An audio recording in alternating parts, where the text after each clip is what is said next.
नगर में इन दिनों शीतलहर व कड़ाके की ठंड का प्रकोप जारी है। अल सुबह तापमान काफी नीचे पहुंच जाता है। इसके बावजूद अधिकांश निजी कोचिंग संस्थाएं सुबह 6 से 6:30 बजे से ही कक्षाएं संचालित कर रही है। ऐसे में भारी ठंड के बीच बड़ी संख्या में छात्र छात्राएं घर से निकलकर कोचिंग पहुंचते नजर आ रहे हैं। ठिठुरन भरी सर्दी में कई विद्यार्थी पैदल व 2 पहिया वाहन से कोचिंग के लिए मजबूरन निकलते हैं। नगर सहित आसपास के ग्रामीण क्षेत्रों से आने वाले विद्यार्थियों को भी तय समय पर पहुंचने के लिए कड़ाके की ठंड में घर से निकलना पड़ रहा है। इससे बच्चों के स्वास्थ्य पर प्रतिकूल असर पड़ने की आशंका बनी हुई है।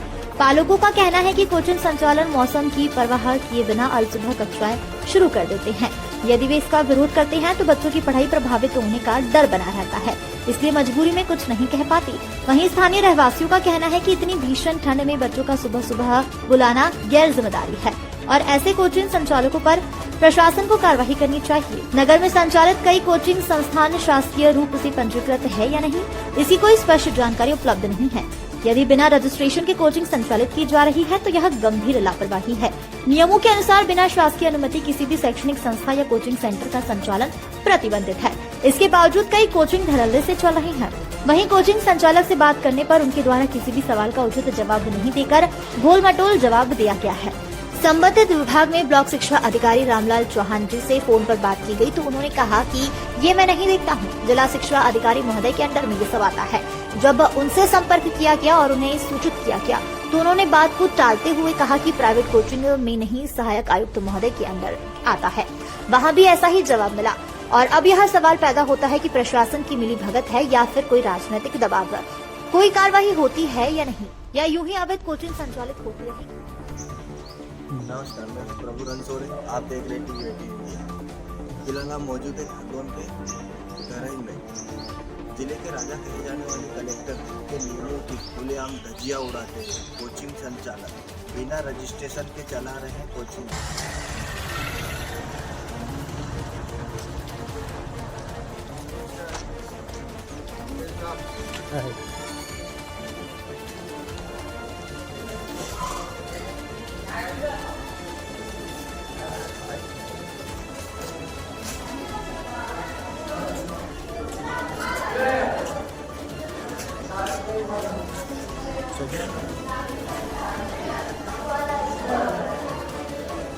देख रहे हैं अभी सुबह के करीबन 8 बज रहे हैं। यहाँ पर खुलेआम कलेक्टर महोदय के नियमों का उल्लंघन किया जा रहा है। उन्होंने आदेश पारित किया है कि कड़कते हुए ठंड में करीबन 15 डिग्री का अनुमान है कि 15 से 16 डिग्री तापमान है और इस ठंड में बच्चे सुबह से कोचिंग के लिए आ रहे हैं। आइए हम बच्चों से बात करते हैं।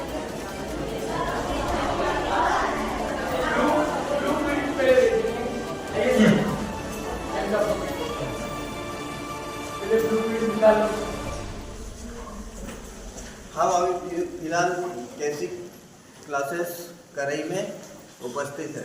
हमें साथियों, मैं आपका पंकज वर्मडले, जिला उपाध्यक्ष खरगोन। आप सभी को मकर संक्रांति और गणतंत्र दिवस की हार्दिक शुभकामनाएं और आपको सभी को नए वर्ष की बहुत शुभकामनाएं। उम्मीद है आप सभी कुशल मंगल रहेंगे। बस यही शुभकामनाएं आपको। बहुत धन्यवाद। सूत्रों से खबर मिली थी कि सुबह करीबन 6 से 7 बजे से कोचिंग संचालित हो रही है, लेकिन हम यहाँ पर सुबह से 6 बजे से खड़े हुए हैं। इसके बाद 8 बजे बच्चे आए हुए हैं। हम आइए बच्चों से बात करते हैं। बेटा, सुबह से ठंड लगती है या नहीं लगती है आपको? नहीं लगती। कितनी बजे आते हो कोचिंग? 8 बजे। क्या नाम है अपना? युवराज जब्बुले। अच्छा बेटा, ठंड लगती है नहीं लगती सुबह से? लगती है ना। कितनी बजे से आते हो डेली? 8:30 बजे से। अच्छा, आज जल्दी कैसे आए हो? अच्छा, बस से आए हो। बेटा, ठंड लगती है? लगती है ना। कितनी बजे आते हो डेली?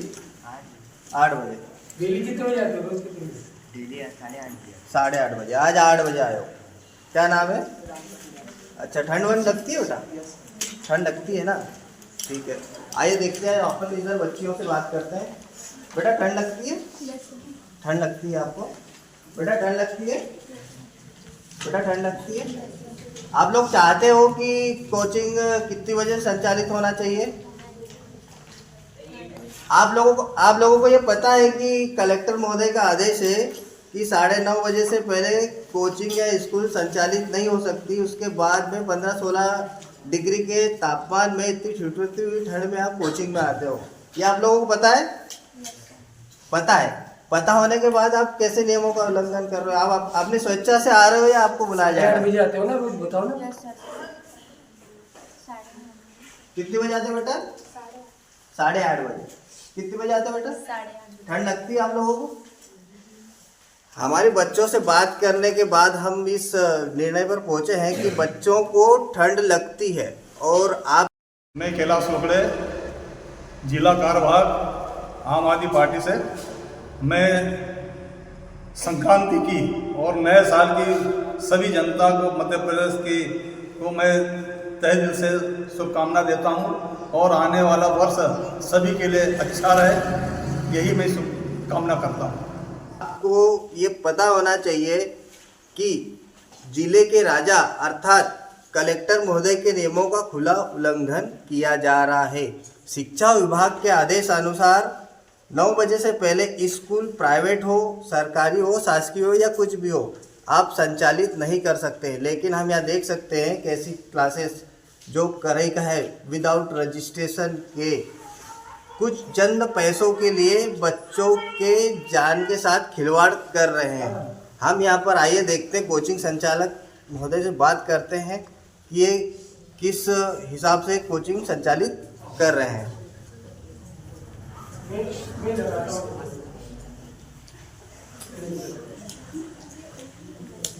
आइए हम बात करते हैं।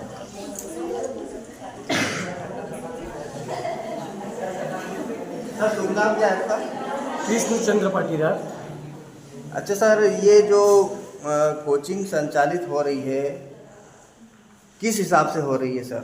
रजिस्ट्रेशन है या नहीं है?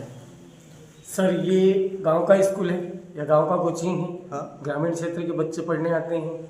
अब ग्रामीण क्षेत्र के बच्चे कैसे होते हैं ये तो आप अच्छे से जानते हो।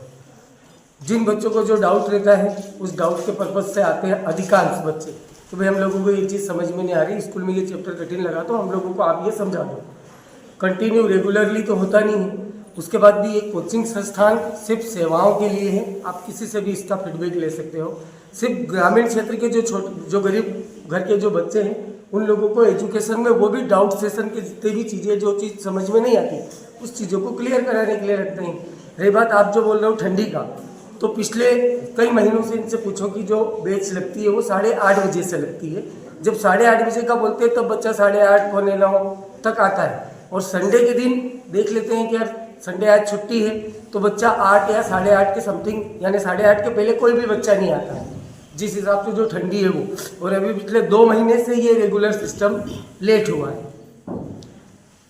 आपकी बात हम माने जाएं, लेकिन कलेक्टर महोदय का खुला निर्देश है, शासकीय संस्थान हो या अशासकीय संस्थाएं हो, 9 से पहले आप संचालित नहीं कर सकते हो। क्या ये कलेक्टर महोदय या शिक्षा विभाग का खुला उल्लंघन नहीं आदेश का? एक्चुअल में क्या है सर, करई गांव के आसपास के गांव से मिलकर बना है। जो बच्चा बस से आता है वो 8:30 बजे आ जाता है। एक्चुअल में तो जो कलेक्टर महोदय ने जो आदेश जारी किया है कि 9 बजे के पहले कोई भी बच्चा नहीं आएगा, ये सारे बच्चे 9, 10, 11, 12 के बच्चे हैं।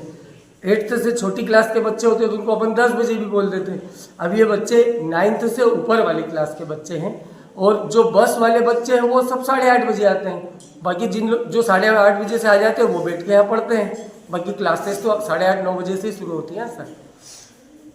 आप एजुकेशन आप मिनिस्ट्री के अनुसार अगर आपके पास 50 बच्चों से अधिक है, 50 बच्चों से अधिक है तो आपके लिए रजिस्ट्रेशन आवश्यक है। उस पर आप क्या कहेंगे? सर रजिस्ट्रेशन की बात अगर है तो ये जो ग्रामीण क्षेत्र की जो कोचिंग कह रहा कि ग्रामीण क्षेत्र की कोचिंग है, अभी तक ऐसे रजिस्ट्रेशन की ज़रूरत नहीं पड़ी। और अगर ऐसा है तो मैं अगले साल से कोचिंग ही बंद कर दूंगा, कोई दिक्कत ही नहीं आई। अगर रजिस्ट्रेशन, सर रजिस्ट्रेशन किस चीज़ का? ये तो सेवाएं हैं ना केवल। आप जाके फीडबैक ले लो सभी से कि मैं सिर्फ सेवाएं दे रहा हूँ या नहीं दे रहा हूँ। और बदले में जो आप पैसे वाली बात करो, आप इनसे पूछ सकते हो कि फीस क्या लेते हैं, क्या नहीं लेते हैं। हमारे पास सूत्रों से खबर है कि एडमिशन के नाम पर एक फॉर्म फिलअप कराया जाता है, उसके 300 रुपये लिए जाते हैं। उसके बाद में जो ईयरली फीस है वो अलग है। इस पर आप क्या कहना चाहेंगे? 300 रुपये जो बच्चों से लेते हैं एडमिशन फिलअप के, एडमिशन फिलअप में बच्चों की डिटेल होती है। गांव से 10 किलोमीटर दूरी से बच्चे आते हैं, कौन कितने बजे आया, कितने बजे लड़कियां घर पहुंची, तो इसकी रिस्पॉन्सिबिलिटी रहती है। तो वो जो फॉर्म फिलअप कराते हैं ना, वो फॉर्म इसलिए कि उसकी पूरी डिटेल अपने पास हो, ताकि अपन डिटेल से अगर मोबाइल नंबर वगैरह हो तो कोई समस्या हो तो पेरेंट्स को उसको जानकारी दे सके। और वो जो 300 रुपये होते हैं, वो 300 रुपये में बच्चों की जो साल भर के अपन टेस्ट वगैरह लेते हैं या उसके लिए एग्ज़ाम की प्रिपरेशन कराने के लिए जो कॉपियाँ प्रिंट होती है, वो कॉपियाँ प्लस पेपर जो होता है उसकी जो फोटोकॉपीज होती है, वो 300 रुपये उनका पैसा उन पर ही खर्च होता है। आप बच्चों से पूछ सकते हो कि वो 300 रुपये किस लिए लेते हैं और क्या चीज़ खर्च में होती है। अच्छा, आपके पास ये बच्चे आ रहे हैं, इसका क्या प्रूफ है? अगर बच्चों का घर से निकलते वक्त रास्ते में कुछ होता है या कोचिंग संचालित होने के टाइम में अगर कुछ होता है, ऐसा कुछ उनके पास प्रूफ है, आईडी प्रूफ है कि हाँ ये आपकी कोचिंग में ही आते हैं, आप कैसे निश्चित करोगे कि हाँ ये आपके ही बच्चे, अगर कुछ हो गया तो? जो बच्चा आता है, जो फॉर्म फिलअप करते हैं, जैसे अभी अपन ने पहले बात करी, तो फॉर्म में अपन उनकी एंट्री करके पेरेंट्स की सिग्नेचर करवाते हैं। सर्वसम्मति से पेरेंट्स भेजता है कि सर मेरे बच्चे के जो डाउट है वो क्लियर कर देना, तो फॉर्म में ये उनकी सिग्नेचर होती है, ये उनका प्रूफ है कि उन्होंने सहमति से भेजा है। ठीक है, अगला सवाल ये है कि आपको क्या ये पता है, एजुकेशन ऑफ मिनिस्ट्री के अनुसार आप कहीं भी प्राइवेट कोचिंग संचालित कर रहे हैं तो हवादार कमरा होना चाहिए। दूसरी बात है पीने के लिए प्रॉपर आरओ का पानी होना चाहिए। तीसरी बात से स्वच्छ शौचालय होना चाहिए। ये चीज़ें आपको पता है? पीने के लिए कैंपर आता है, साइड में शौचालय देख लो, और स्वच्छता के मामले में आप देख ही रहे हो, सारी चीज़ें आपको नज़र आई रही है। चप्पल जूते के लिए स्टैंड लगा हुआ है। यहाँ पर हवादार कमरा नहीं है। हवादार कमरा ये गेट है, अभी सुबह से ठंडी है इसलिए उसको पैक करके रखा है। पैक है। कैमरामैन को मैं बोलना चाहूँगा कि आप आइट साइड पूरी दीवारें बताएं, यहाँ से हमारा पूरा पैक है। ये पैक ये सामने खुला हुआ है शटर, इधर ये गेट है, ऊपर वेंटिलेशन है। ठंडी के चक्कर में अभी से थोड़ी खोलेंगे सर, पूरा पैक है। और साथ ही अग्निशामक यंत्र भी यहाँ पर नहीं लगा हुआ है। सर ये गांव है, यहाँ ये सब सारी चीजें कैसे करेंगे? अग्निशामक यंत्र भी नहीं लगा हुआ है, आप देख सकते हैं पूर्ण तरीके से नहीं हवादार दीवारें हैं। बच्चों के साथ में सीधे चंद पैसों के लिए उनके भविष्य को सुधारने के नाम पर खिलवाड़ किया जा रहा है। कलेक्टर महोदय के आदेशों का खुला उल्लंघन किया जा रहा है। शिक्षा विभाग के जिला अधिकारी महोदय के आदेशों का खुला उल्लंघन किया जा रहा है। आप देख सकते हैं प्राइवेट कोचिंग संचालकों के हौसले कितने बुलंद है।